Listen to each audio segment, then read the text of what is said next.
கர்த்தருடைய பரிசுத்த நாமத்திற்கு ஸ்தோத்திரம் உண்டாவதாக. தலை தாழ்த்தி ஜெபிப்போம். எங்களை நேசிக்கிற எங்கள் அன்பின் தகப்பனே, இந்த வேலைக்காக நாங்கள் நன்றியோடு உம்மை துதிக்கிறோம் அப்பா. ஆண்டவரே, நீர் எங்கள் மத்தியிலே பேசும் அப்பா. பேசுகிறவர்கள் நீங்கள் அல்ல, பிதாவின் ஆவியானவரே உங்களிலிருந்து பேசுகிறார் என்று சொல்லியிருக்கிறீர். நீர் பேசும், நாங்கள் கேட்கிறோம் அப்பா.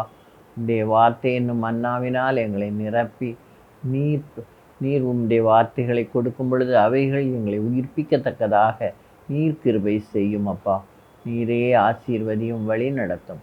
தொடக்கம் முதல் முடிவு வரை எந்த விதத்திலும் டிஸ்ட்ராக்ட் ஆகாதபடி நீர் காத்துக்கொள்ளும். இயேசுவின் இன்ப நாமத்தில் கெஞ்சி மன்றாடுகிறேன் பரம தகப்பனே, ஆமீன். இன்றைக்கு நான் எடுத்துக்கொண்ட தலைப்பு போதும்ன்றதுல முதலாவது சொன்னால் போதும். லூக்கா 7ஆம் அதிகாரம் 7ஆம் வசனத்தில் என்ன சொல்லப்பட்டிருக்கிறது? கப்பர்நகூமுக்கு இயேசு வந்தபோது நூற்றுக்கு அதிபதி, அவனுக்கு பிரியமான ஒரு வேலைக்காரன் வியாதிப்பட்டு மரண அவஸ்தையாக இருந்தான். அதனால் அவன் இயேசுவை குறித்து கேள்விப்பட்ட போது தன் வேலைக்காரனை குணமாக்க வேண்டும் என்று அவரை வேண்டிக் கொள்ளும்படி ஒரு மூப்பரை அவரிடத்தில் அனுப்பினான். அவன் இயேசுவினிடத்திலிருந்து இயேசுவை தயவாய் வேண்டி கொண்ட போது, இயேசு நான் வருகிறேன் அவங்க வீட்டுக்கு அப்படின்னு சொல்கிறார். அவர் வீட்டுக்கு வாராருன்னு தெரிஞ்ச உடனே இந்த நூற்றுக்கு அதிபதி அவருக்கு எதிர்கொண்டு போய் என்ன சொல்கிறான் பாருங்க. 6ஆவது வசனம், லூக்கா 7:6. அப்பொழுது இயேசு அவர்களுடனே கூட போனார். வீட்டுக்கு சமீபமான போது நூற்றுக்கு அதிபதி தன் சிநேகிதரை நோக்கி, நீங்கள் அவரிடத்தில் போய், ஆண்டவரே, நீர் வருத்தப்பட வேண்டாம். நீர் என் வீட்டு வாசலுக்குள் பிரவேசிக்க நான் பாத்திரன் அல்ல. நான் உம்மிடத்தில் வரவும் என்னை பாத்திரனாக எண்ணவில்லை. ஒரு வார்த்தை மாத்திரம் சொல்லும், அப்பொழுது என் வேலைக்காரன் சுஸ்தமாவான். அவனுக்கு எவ்வளோ ஒரு விசுவாசம்! நான் வரவும் நான் என்னை பாத்திரனா எண்ணலை, நீர் என் வீட்டுக்கு வரவும் நான் பாத்திரன் அல்ல. ஆனால் நீ ஒரு வார்த்தை சொல்லும். எப்படின்னு சொல்கிறான் பாருங்க. நான் ஒருத்தனை போகிறான், வான்னா வருகிறான். நீ சர்வத்தையும் படைத்தவர், ஒரே வார்த்தையில் எல்லாவற்றையும் படைத்த தேவன். நீர் ஒரு வார்த்தை சொன்னால் கண்டிப்பாக என் வேலைக்காரன் சுஸ்தமான். அந்த அளவுக்கு அவனுக்கு விசுவாசம் இருந்துச்சு. ஒரு வார்த்தை போதும். அந்த ஒரு வார்த்தையில் ஆண்டவரே என்ன செஞ்சிட்டார்? இப்படிப்பட்ட விசுவாசத்தை நான் இஸ்ரவேலருக்குள்ளே என்ன செய்யலை, பார்க்கவே இல்லை. இவன் புறமதஸ்தான், யூதர் அல்லாதவன். ஆனாலும் இவனுக்குள்ள அந்த விசுவாசம் நிலைத்திருந்தது. அதை பார்த்த கர்த்தர் என்ன சொல்கிறார்? இஸ்ரவேலருக்குள்ளும் இப்படிப்பட்ட விசுவாசத்தை நான் பார்த்ததில்லை என்று சொல்கிறார். அதுக்கப்புறம் ஆண்டவர் என்ன சொல்கிறாரு? இப்பப்பட்டவர்கள் வீட்டுக்கு திரும்பி வந்தபோது வியாதியாய் கிடந்த வேலைக்காரன் சொஸ்தமடைந்திருக்கிறதை கண்டார். அவன் சொஸ்தமாயிட்டான். எப்போ சொஸ்தமானான்? அதே நாளிகையில் அவன் சொஸ்தமானான் என்று வேதம் சொல்கிறது. எப்போ நீ போகலாம், அவன் பிழைப்பான்னு சொன்ன மாத்திரத்திலே அவன் என்ன செய்து விட்டான்? சுகமாகிவிட்டான். ஆண்டோட ஒரு வார்த்தை போதும், போகலாம் சொன்ன மாத்திரத்திலே இவனுக்கு வேலைக்காரன் பூரண சுகமாகி விட்டான். இந்த மாதிரி ஆண்டவர் சொல்லும் ஒரு வார்த்தை நமக்கு போதும். ஆண்டவரே, ஒரு வார்த்தை சொல்லும், அப்பொழுது என் வேலைக்காரன் பிழைப்பான். அதுபோல் நம்ம ஆண்டவரத்தில் எதுனாலும் கேட்கலாம். ஆண்டவரே, நீர் ஒரு வார்த்தை சொன்னால் போதும், நான் பிழைத்து விடுவேனே அப்படின்னு சொல்லி அந்த வார்த்தை, ஆண்டவருடைய வார்த்தை அவ்வளோ பலன் உள்ளது அப்படின்றத நம்ம விசுவாசிக்கும் போது கர்த்தர் அதை என்ன செய்கிறார்? வர்த்திக்க பண்ணுகிறார். யூதருக்குள்ளும் இப்படி ஒரு விசுவாசத்தை நான் பார்க்கிறேன். அதனால் புறமதஸ்தர் மத்தேயு 8:12 வசனத்தில் ராஜ்யத்தின் புத்திரர் யார்? இஸ்ரவேலர் புறம்பான இருளிலே தள்ளப்படுவார்கள். ஆனால் அநேகர் கிழக்கில், அவங்களுக்கு பதிலாக கிழக்கில் மேற்கில் இருந்து பரலோக ராஜ்யத்தில் ஆபிரகாம், ஈசாக்கு, யாக்கோபு என்பவர்களோடே என்ன செய்வார்கள்? பந்தியிருப்பார்கள். அப்போ அவங்களுக்கு அந்த தகுதி கிடைக்கல, ஆனால் இவனுக்கு என்ன செஞ்சிருக்கு? கிடைச்சிருக்குன்னு சொல்லி அவனை குறித்து ஆண்டவர் என்ன சொல்கிறார்? இப்போ அவனை பார்த்து என்ன சொல்கிறார்? நீ போகலாம், நீ விசுவாசித்தபடியே உனக்கு ஆகக்கிடவு என்றார். அந்த நாளிலே அவன் வேலைக்காரன் சுஸ்தமான். மத்தேயு 8:13 சொல்லப்பட்டிருக்கிறது. நீ போகலாம், நீ விசுவாசித்தபடியே உனக்கு ஆகக்கடவது. அவனுடைய விசுவாசம் பெரிது என்பதை ஆண்டவர் கண்டு அவன் விசுவாசத்திற்கு பரிசாக அந்த வேலைக்காரனுக்கு பூரண சுகத்தை கர்த்தர் என்ன செய்தார்? கொடுத்தார். அதனால் நம்ம ஒரு வார்த்தை, ஆண்டவருடைய ஒரு வார்த்தை போதும். அடுத்தாப்புல அவரை தொட்டால் போதும். இது எங்கே இருக்குன்னா லூக்கா 8ஆம் அதிகாரம் 43 48 வரைக்கும். ஆண்டவர் அந்த வீதி வழியாக வருகிறார் என்ற செய்தியை கேட்ட உடனே அங்கே ஒரு பெண் என்ன செய்கிறா? கேள்விப்படுறா, இயேசுவானவர் இந்த வழியாக வாராருன்னு சொல்லி. அவளுக்கு 12 வருஷமாக பெரும்பாடு இருந்துச்சு. அதுக்காக அவள் நிறைய பணம் செலவழித்தா, என்னெல்லாமோ செய்தா. ஆனால் ஒன்றும் அவ்வளோ செலவழித்தும் ஒரு பிரயோஜனம் இல்லை. மனம்தான் சோர்ந்து போய் இருந்துச்சு. அந்த நேரத்தில் ஆண்டவர் வருகிறார் என்ற செய்தியை கேட்ட உடனே அவள் என்ன செய்கிறா? அவளுக்குள்ள ஒரு விசுவாசம் வருது. அவருடைய வஸ்திரத்தின் ஓரத்தை தொட்டாகிலும் நான் என்ன செய்வேன்? சுகமாவேன் அப்படின்னு சொல்லி அவள் விசுவாசித்தாள். அதனால் அந்த பெரும் கூட்டத்துக்கு நடுவில் போய் அவருடைய வஸ்திரத்தின் ஓரத்தில் தொட்ட மாத்திரத்திலே அவளுடைய உடலில் இருந்த உதிரம் என்ன செய்யுது? நின்று போயிடுச்சு. தொட்ட உடனே அவளுக்கு சுகம் கிடைத்து விட்டது. ஆனால் ஆண்டவர் என்ன செய்கிறாரு? யார் என்னை தொட்டான்னு கேட்குறாரு. அப்போ எல்லாம் சீஷர்கள்லாம் கூட நெருக்கிட்டு வராங்க. அவங்க இவ்வளோ கூட்டத்தில் யார் தொட்டான்னு எப்படி சொல்ல முடியும்? நீ என்னிலேருந்து வல்லமை புறப்பட்டு சென்றது.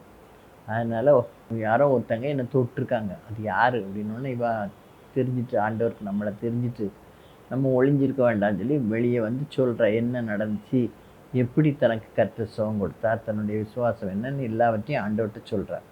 அப்போ கர்த்தர் அதை கேட்டுட்டு என்ன சொல்கிறாராம்? 48வது வசனம், அவர் அவளை பார்த்து, மகளே திடன்கொள், உன் விசுவாசம் உன்னை ரட்சித்தது, சமாதானத்தோடே போ. அதுக்கப்புறம் ஆண்டவர் சொல்கிறான், வேதனை நீங்கி சுகமாயிரு என்று ஆண்டவர் சொல்கிறார். விசுவாசம் உன்னை ரட்சித்தது, உன் வேதனை நீங்கி சுகமாயிரு என்று சொல்லி அவளை அனுப்புகிறார். இது லூக்கா தவிர்த்து மீதி 3 சுவிசேஷங்கள்லேயும் சொல்லப்பட்டிருக்கிறது. லூக்கா 8 இருக்குது, அது மாதிரி மார்க் 5 இருக்குது, மத்தேயு 14 இருக்குது. இப்படி 3 சுவிசேஷங்கள்ல இருக்குது. யோவானில் மட்டும்தான் இல்லை. அந்த ஸ்திரீ தொட்டால் போதும் நினைத்தா. அந்த அளவுக்கு அவளுக்கு விசுவாசம் இருந்ததுனால கர்த்தர் அவளை தொட்டு சுகப்படுத்தி என்ன சொல்ற? அவன் வியாதிய வேதனை நீங்கி சுகமாயிரு என்றார். அப்போது ஆண்டவரை தொட்ட மாத்திரத்தில் ஆண்டவர் அவளுக்கு பூர்ண விடுதலையே என்ன செய்து விட்டார்? கொடுத்து விட்டார். அதே மாதிரி ஆண்டவர் சுற்றி திரியும் போது அவர் வஸ்திரத்தை தொடுவதற்கு நிறைய ஒரு உத்தரவு கேட்டாங்களாம். அது மத்தேயு 14ஆம் அதிகாரம் 36வது வசனத்தில் சொல்லப்பட்டிருக்கு. மத்தேயு 14:36. அவருடைய வஸ்திரத்தின் ஓரத்தை ஆகிலும் அவர்கள் தொடும்படி உத்தரவாக வேண்டும் என்று அவரை வேண்டிக் கொண்டார்கள். தொட்ட யாவரும் சொஸ்தமானார்கள். ஆண்டவர் அந்த வழியாக போகும்போது அவர் வஸ்திரத்தையாவது நாங்கள் தொடுறோம் அப்படின்னு சொல்லிட்டு நிறைய பேர் வந்தாங்க. அவங்களெல்லாம் தொடுறதுக்கு ஆண்டவர் அனுமதித்தார். தொட்ட யாவரும் என்ன செய்தார்களாம்? சுகம் பெற்றார்கள் என்று மத்தேயு 14:36 இருக்குது.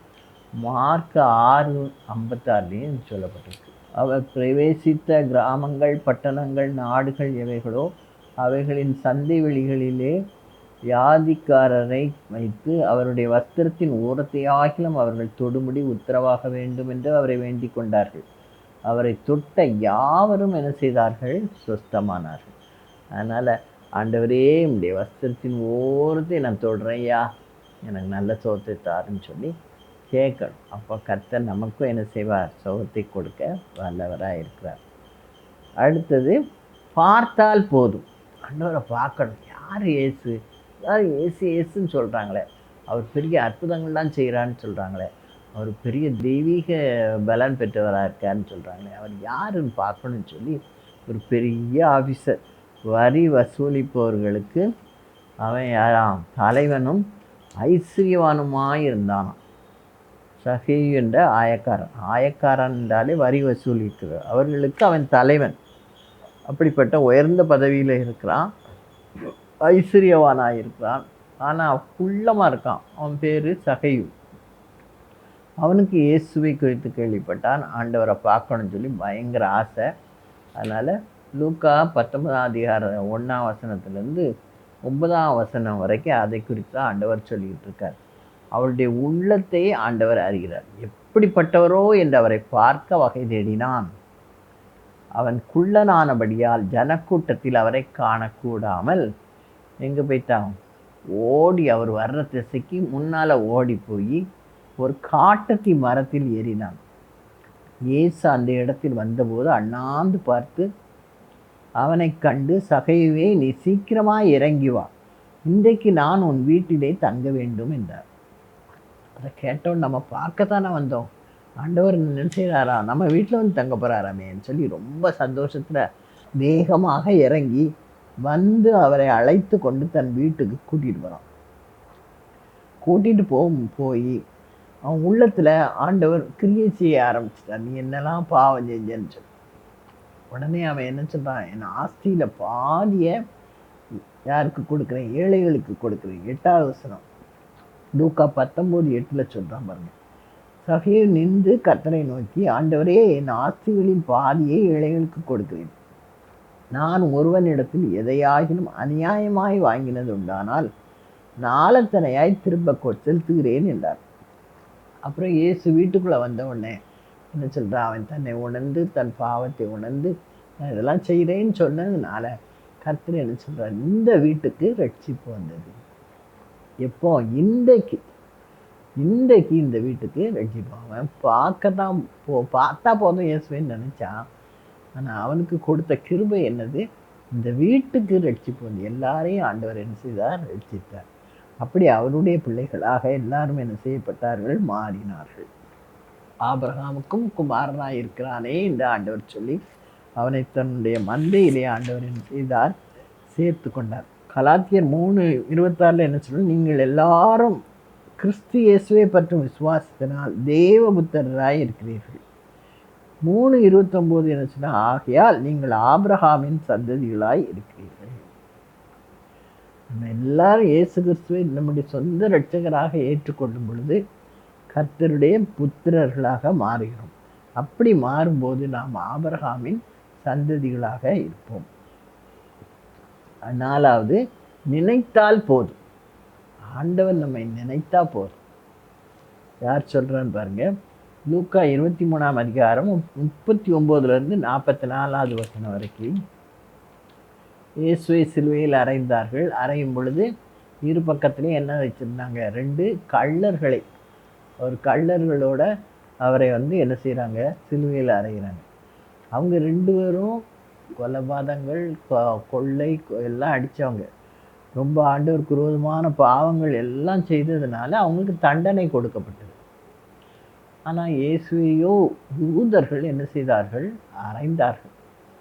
அவரும் நம்முடைய பாவங்களுக்காக அதை என்ன செய்து கொண்டார்? ஏற்றுக்கொண்டார்.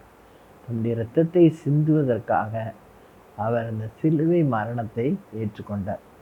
அவரை ஏற்றுக்கொண்ட போது சிலுவையில் அறையும் போது 3ஆம் மணி வேளையாக இருந்தது. அப்போ வலது பக்கத்தில் இருக்கிறவன் இயேசுவை பார்த்து என்ன செய்கிறானா, வலது பக்கத்தில் ஒருவனும் இடது பக்கத்தில் ஒருவனுமாக 2 கள்ளர்கள் இருக்கிறாங்க. அப்போவும் ஒருத்தையும் சொல்கிறான் இயேசுவை பார்த்து, 39வது வசனம் 23-39, சிலுவையில் அறையப்பட்டிருந்த குற்றவாளிகளில் ஒருவன், நீ கிறிஸ்துவானால் உன்னையும் எங்களையும் ரட்சித்துக்கொள் என்று அவரை இகழ்ந்தான். மற்றவன் அவனை சத்தம் போடுறான், நீ இந்த ஆக்கினைக்கு உட்பட்டவனாய் இருந்தும் தேவனுக்கு பயப்படுகிறது இல்லையா? நாமோ நியாயப்படி தண்டிக்கப்படுகிறோம். நாம் நடப்பித்தவைகளுக்கு தக்க பலனை அடைகிறோம். இவரோ தகாதது ஒன்றையும் நடப்பிக்கவில்லையே என்று அவனை கடிந்து கொண்டு இயேசுவை நோக்கி அவன் என்ன கேட்குறான்? நீர் உம்முடைய ராஜ்யத்தில் வரும்போது அடியேனை நினைத்தருளும் என்றான். நீர் என்னை நினைத்தா போதும் ஆண்டவரே, நீர் இப்போ பரலோகத்துக்கு போவீர், அங்கே என்னை நினைத்து கொள்ளும் அப்படின்னு சொல்லி அவன் கேட்கான். அப்போ இயேசு அவனை நோக்கி, இன்றைக்கு நீ என்னுடனே கூட பரதீசில் இருப்பாய் என்று மெய்யாகவே உனக்கு சொல்கிறேன் என்றார். 9ஆம் மணி வேளையாக இருந்ததுனால பூமி எங்கும் அந்தகாரம் உண்டாயிடுச்சு. அப்போ அவனும் அவ்வளோ பாவியாக இருந்தால் கூட ஒரு நிமிஷத்தில் அவனுக்கு அந்த நேரம் சகாயம் கிடைச்சிச்சு. ஆண்டவர் எல்லா பாவத்தையும் மன்னித்து தன்னோடு கூட அவனை சேர்த்து கொண்டார். இப்போ அவன் கேட்டது, நீர் பரலோகத்துக்கு போகும்போது அடியேனே என்ன செய்து கொள்ளும், நினைத்தருளும்.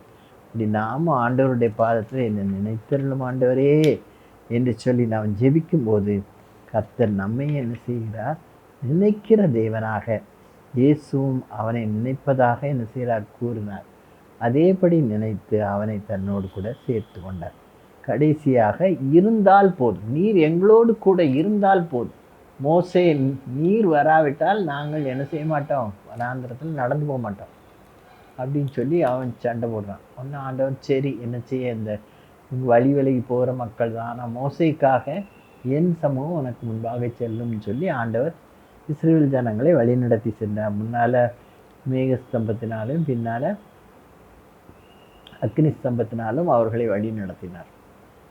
முதல்ல வழி நடத்தி வந்தார். ஆனால் அவர்கள் வழி விலகி போகும்போது ஆண்டவர் கோபம் வந்து அவர்களை அழிக்கணும் அப்படின்னு சொல்கிறார். அப்போ மோசே வந்து, நீர் எங்களோடு வராவிட்டால் நான் என்ன செய்ய மாட்டேன், போக மாட்டேன். அது மாதிரி ஆண்டவர் நம்ம கூட இருந்தா வர்ற இக்கட்டுகளுக்கெல்லாம் அவரே என்ன செய்திருவார், எல்லாத்தையும் நீக்கி விட்டு நம்மளை சேஃபாக காத்துக்கிடுவார் இல்லையா. அதனால் அவர் இருந்தால் போதும். இப்படி யார் சொன்னான்னு பார்த்தீங்கன்னா, பெத்தானியாவில் உள்ள மார்த்தாள், மரியாள், லாசரு 3 பேர் இருக்கிறாங்க. இவங்க 3 பேருமே இயேசுவுக்கு பிரியமானவர். மார்த்தாள் தான் தான் வீட்டுக்கு இயேசுவையும் அவருடைய சீஷர்களையும் அழைத்து கொண்டு போகிறாள். அவள் நல்ல சமைப்பாள், நல்ல விருந்தாளிகளை உபசரிப்பாள். அவள் நல்லா உபசரிக்க. ஆனால் மரியாளோ என்ன செய்தா, இயேசுவின் பாதத்தில் உட்கார்ந்து அவருடைய போதனைகளை கேட்டுக்கொண்டிருந்தார். அப்போ மார்த்தாள் வந்து சொல்கிறா, இவா தான் பாதத்திலே உட்கார்ந்து போதனைகளே கேட்குறா, என்னோட சேர்ந்து கொஞ்சம் வேலை செஞ்சானே, அப்போ எனக்கு கொஞ்சம் ஈஸியாக இருக்கும்ல, அவ்வளோ பேருக்கும் நான் சாப்பாடெலாம் பண்ண வேண்டியது இருக்குல்லன்ட்டு. இப்போ ஆண்டவர் சொல்கிறாரு, இதை விட எது முக்கியம், என்னுடைய போதனைகள் தான் என்பதை அவளுக்கு விளக்கி சொல்கிறார். உன்னை விட்டு எடுபடாத நல்ல பங்கை அவர் தெரிந்து கொண்டான்னு சொல்கிறார்.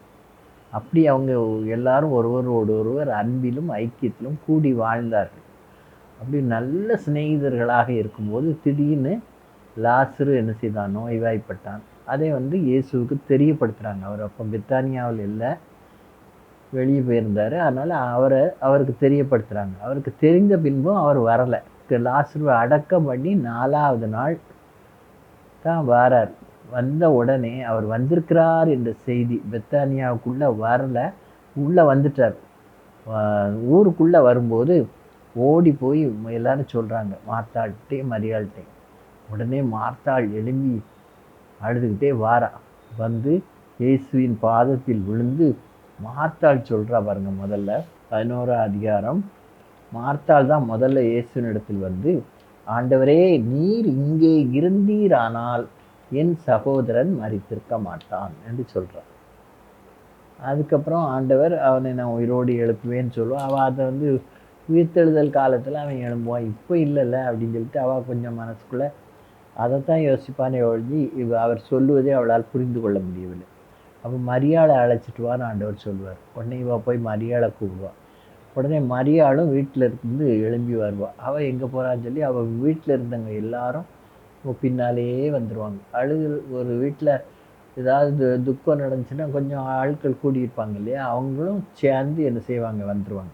வந்த உடனே அவளும் மரியாள் வந்து ஆண்டவரை கண்ட உடனே அவருடைய பாதத்தில் 32வது வசனம், யோவான் 11:32, இயேசு இருந்த இடத்தில் மரியாள் வந்து அவரை கண்ட உடனே அவர் பாதத்தில் விழுந்து, ஆண்டவரே, நீர் இங்கே இருந்தீரானால் என் சகோதரன் மரித்திருக்க மாட்டான். 2 பேருக்கும் ஒன்று போல தான் தோணியிருக்கு. இருந்தீரானால், எங்களோட கூட நீர் இருந்தீரானால் என் சகோதரன் மரித்திருக்க மாட்டான்.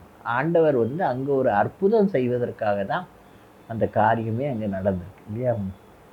அப்போ அவ கூட அழுகிறவங்க எல்லாருமே அழுவாங்க. ரொம்ப அப்படி சொன்ன உடனே எல்லாரும் அழுவாங்க. அழுதுறதை பார்த்தோன்னா ஆண்டவருக்கும் ஏசு கண்ணீர் நம்ம சின்ன பிள்ளைகளுக்கெல்லாம் சொல்லி கொடுப்போம். அந்த வாசனை இதில் தான் இருக்குது. அவனை எங்கே வைப்பீர்கள்னு ஆண்டவர் கேட்குறார்.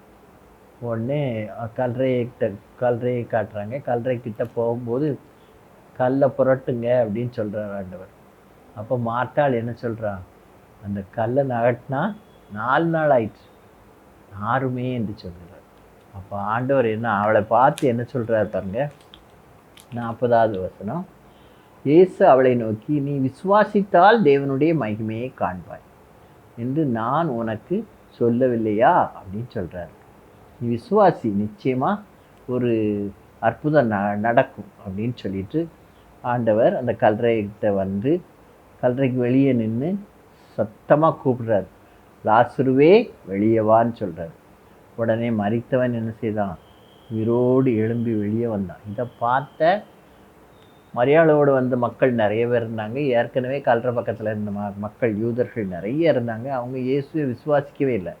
ஆனால் இந்த லாசருவை உயிர் மரித்து 4 நாள் ஆயிட்டுனா நல்லா அழுகி போயிடும் சரீரம். ஆனால் அப்படிப்பட்ட நிலையில் இருந்த லாசருவை ஆண்டவர் என்ன செய்தார், உயிரோடு எழுப்பினார் இல்லையா. அதனால் ஆண்டவரால் கூடாத காரியம் ஒன்றும் இல்லை. என்ன செய்தால் போதும், நீர் எங்களோடு கூட இருந்தால் போதும். நம்ம அப்படி ஒரு நிலைக்குள்ள அவரோடு கூட இருக்கணும். ஆண்டவர் எங்கெல்லாம் இருப்பாருன்னு சொல்லப்பட்டிருக்கு, அவர் உங்கள் மத்தியில் இருப்பேன்னு சொல்கிறாரு, உங்களோடு கூட இருப்பேன்னு சொல்கிறார், நமக்கு மதிலாக இருப்பேன்னு சொல்கிறார், துதிகளின் மத்தியில் வாசம் பண்ணுகிறேன்னு சொல்கிறார். அப்போ நம்ம அவரோடு கூட எங்கெல்லாம் அவர் இருப்பாரோ, நாம் போகிற இடத்துலலாம் அவர் கண்டிப்பாக நம்ம கூட வருவார். அவருக்கு பிரியமானவர்களாக இருக்கும்போது கர்த்தர் நம்ம அந்த பக்கம் இந்த பக்கம் போகக்கூடாதபடி கர்த்தரே காத்துக்கொள்வார். அதனால் நம்ம அவர் நம்மோடு இருந்தால் போதும். இருந்தால் எந்த கஷ்டம் வந்தாலும் உயிர் போனால் கூட ஆண்டவர் என்ன செய்கிறார், இந்த உயிரை திரும்ப கொடுக்குறார் இல்லையா. ஆண்டவரால் கூடாத காரியம் ஒன்றும் இல்லை.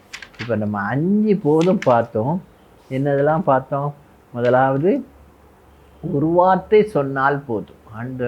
ஆண்டவர் ஒரு வார்த்தை சொன்னால் போதும், நீ போகலாம், விசுவாசத்தபடியே ஆகக்கடவுன்னு ஒரு வார்த்தை சொன்னார். அங்கே அவன் வேலைக்காரன் சுஸ்தமானான். 2வது, வஸ்திரத்தின் ஓரத்தை தொட்டால் போதும். யாரெல்லாம் அவருடைய வஸ்திரத்தின் ஓரத்தை தொட்டார்களோ அவர்கள் எல்லாரும் சுகமானார்கள். அதே மாதிரி 12 வருஷமாக பெரும்பாடுள்ள ஸ்திரியும் சுகம் பெற்றாள். அப்போ ஆண்டவர் அவளை பார்த்து, உன் விசுவாசம் பெரிது, சமாதானத்தோட போ, வேதனை நீங்கி சுகமாயிருன்னு சொல்கிறார். அதுக்கப்புறம் அவளுக்கு அந்த வியாதியே வராது. அப்புறம் அவரை பார்த்தால் போதும், சகையோ அவரை பார்த்தா போதும்னு நினச்சான். ஆனால் ஆண்டவர் அவனுக்கும் ரட்சிப்பு கொடுத்து அவன் வீட்டுக்கும் ரட்சிப்பை கொடுக்குறார். இன்றைக்கு இந்த வீட்டுக்கு ரட்சிப்பு வந்தது. இவனும் ஆபிரகாமுக்கு குமாரனாக இருக்கிறான் என்று, ஆபிரகாமுடைய குமாரன் என்று ஆண்டவர் அவனை மாற்றுகிறார். அடுத்தாப்புல நினைத்தால் போதும். ஆண்டவர் நம்மை நினைத்தால் பரலோக ராஜ்யத்திற்கு என்ன செய்கிறார், சேர்க்கிறவராய் இருக்கிறார். அதான் அந்த கள்ளன் சொல்கிறான், ஆண்டவரே நீர் பரலோகத்துக்கு போகும்போது அடியேனே நினைத்தருளும்னு கேட்கான். இப்போ ஆண்டவர் உடனே இன்றைக்கு நீ என்னுடனே கூட பரதீசியில் இருப்பாயின்னு சொல்கிறார். நான் போகிற இடத்துக்கு ஒன்றா என்ன செய்வேன், கண்டிப்பாக கூப்பிட்டு போவேன். அவனுடைய பாவங்கள் எல்லாம் அந்த நேரத்தில் அவனுக்கு நிறைய பேர் சொல்லுவாங்க, கடைசி நேரத்தில் பார்த்துக்கலான்னு. கடைசி நேரத்தில் அவனுக்கு அந்த தருணம் கிடைத்தது. எல்லாருக்கும் கிடைக்குமா தெரியாது. அடுத்த கள்ளனுக்கு கிடைக்கல. அவன் இயேசுவை இகழ்ந்து கொண்டிருந்தான், இவனையும் இகழ்ந்தான். ஆனால் ஆண்டவர் என்ன சொல்கிறார், இன்றைக்கு நீ என்னுடனே கூட பரதீசில் இருப்பாய். நம்ம அதனால் இந்த தகுதி பெற்றவர்களாக இருக்கணும். ஆண்டவரோடு இங்கே கண்ணை மூடி அங்கேயே கண் திறக்கிறவர்களாக இருக்க வேண்டும். பரலோக ராஜ்யத்தில் நமக்கென்று ஒரு ஸ்தலத்தை ஆண்டவர் ஆயத்தம் பண்ணி வச்சிருக்கிறார். அவரோடு கூட நித்தியமாய் அவரோடு கூட வாழ்வதற்கு நம்ம என்ன செய்து கொள்ள வேண்டும், தகுதிப்படுத்த கொள்ள வேண்டும். நித்திய ஜீவனை நாம் சுதந்திரித்து கொள்ள வேண்டும். அவருக்கு பிரியமானவர்களாக நாம் நடக்க வேண்டும். அப்பொழுது அவர் நம்மை நினைத்தால் நமக்கு எல்லாம் கிடைக்கும். அடுத்தது, இயேசு நம்மோடு இருந்தால் போதும், அவர் நம்மை காத்து கொள்வார். சுகவீனம் வந்தாலும் காத்து கொள்வார், இறப்பே வந்தாலும் அந்த நேரத்திலையும் கர்த்தர் நம்மை என்ன செய்வார், நிச்சயமாக காப்பாற்றுவார், ஆசீர்வதிப்பார், அற்புதங்கள் செய்வார். அதனால் அநேகர் இயேசுவை ஏற்றுக்கொண்டு இயேசுவின் பிள்ளைகளாக மாறுவதற்கு, தேவ நாமம் மகிமைப்படுவதற்கு ஒரு கருவியாக பயன்படுத்துவார். அதனால் நம்ம இப்போ 5 சொன்னால் போதும், ஒரு வார்த்தை சொன்னால் போதும், அவருடைய வஸ்திரத்தின் ஓரத்தை தொட்டால் போதும், இயேசுவை பார்த்தால் போதும், இயேசு நம்மை நினைத்தால் போதும், அவர் நம்மோடு கூட இருந்தால் போதும். இந்த 5 போதும் என்பதை குறித்து நாம் தியானித்தோம். தேவன் தாமே இந்த வார்த்தைகளை நமக்கு ஆசீர்வதிப்பாராக. தலை தாழ்த்தி ஜெபிப்போம். எங்களை நேசிக்கிற எங்கள் அன்பின் தகப்பனே, இந்த வேலைக்காக நாங்கள் நன்றியோடு உம்மை துதிக்கிறோம் அப்பா, உம்மை சோத்தரிக்கிறோம் கர்த்தாவே. போதும் என்ற தலைப்பில் நாங்கள் தியானித்த இந்த 5 காரியங்களும் ஆண்டவரே, நாங்கள் உம்மோடு கூட ஜீவிக்கும் பொழுது ஆண்டவரே, நீர் எங்களுக்கு கிருபை செய்கிற தேவனாக இருக்கிறீர். ஒரு வார்த்தை சொல்லும் அப்பா, எங்களுக்கு எல்லாமே நடந்துவிடும். நாங்கள் உம்முடைய வஸ்திரத்தின் ஓரத்தை தொட்ட மாத்திரத்திலே சுகம் கிடைக்கத்தக்கதாக நீர் கிருபை செய்யும் அப்பா. அன்பின் தகப்பனே, நீர் எங்களை நினைத்தால் போதும் அப்பா, எல்லா காரியங்களும் நடக்குமே கர்த்தாவே. ஆண்டவரே, நீர் சொல்ல ஆகும், நீர் கட்டளையிட நிற்கும். நீ நினைத்தால் போதும் அப்பா. ஆண்டவரே, உம்மை பார்க்க ஆசைப்படும் பொழுது, ஆண்டவரே உம்மை பார்த்தால் மட்டும் போதும் என்று நினைக்கும் போது எங்களுடைய உள்ளத்தை நீர் அறிகிற தேவன், வாஞ்சையை அறிகிற தேவன் அப்பா. நீர் எங்களை பரிசுத்தப்படுத்தி உம்முடைய பிள்ளைகளாக எங்களை மாற்றுகிறீர். அதற்காக உமக்கு நன்றி அப்பா. அன்பின் தகப்பனே, நீர் எங்களோடு கூட இருந்தால் போதும் என்று சொன்ன பிரகாரமாக எப்பொழுதும் நீர் எங்களோடு கூட இருப்பீரானால் எங்களுக்கு எந்த கஷ்டங்கள் வந்தாலும் நீர் அவைகளில் நின்று எங்களுக்கு ஒரு விடுதலையை கொடுத்து எங்களை பரிசுத்தமாய் நீர் காத்து உமக்கு பிரியமான பாதையில் நீர் வழிநடத்தி கோடலானதை நீராக்கி செவ்வை பண்ணி கர்த்தாவே நித்திய ராஜ்யத்திற்குரிய பிள்ளைகளாக எங்களை மாற்றி இன்றைக்கு நீ என்னுடனே கூட பரதீசில் இருப்பாய் என்ற பிரகாரமாக நீர் எங்களை நினைத்திரளும் அப்பா. நீர் எங்களோடு கூட இருந்திரளும் சுவாமி. எங்களை வழிநடத்தியருளும் கர்த்தாவே. இயேசுவின் இன்ப நாமத்தில் கெஞ்சி மன்றாடுகிறேன் பரம தகப்பனே, ஆமீன். இதுவரைக்கும் போதும் என்ற தலைப்பில் தியானித்தோம். தேவன் தாமே இந்த வார்த்தைகள் ஒவ்வொன்றையும் நமக்கு ஆசீர்வதித்து கொடுப்பாராக. God bless you all.